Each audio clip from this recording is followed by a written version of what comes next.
শূন্য পকেটে সাইকেল দিয়ে বাংলাদেশের 64 জেলা ভ্রমণের আজকের পর্বে আপনাদের সবাইকে স্বাগতম। আজকের পুরো দিনটা ছিল মানুষের ভালোবাসার ভরপুর। অনেকেই আমাকে জিজ্ঞেস করেন শূন্য পকেটে বের হলে কোথায় খাই, কোথায় থাকি আর কিভাবে এই যাত্রা চালিয়ে যাই।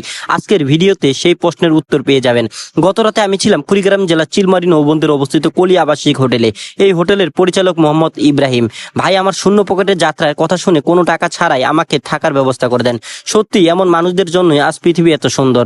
সকালবেলা সেখান থেকে নতুন স্বপ্ন নিয়ে আবার সাইকেল চালিয়ে যাত্রা শুরু করি। সারাদিন পথে মানুষের সঙ্গে কথা বলেছি, নতুন নতুন অভিজ্ঞতা হয়েছে আর বুঝেছি বাংলাদেশের সবচেয়ে বড় সম্পদ হলো এখানকার মানুষের আন্তরিকতা।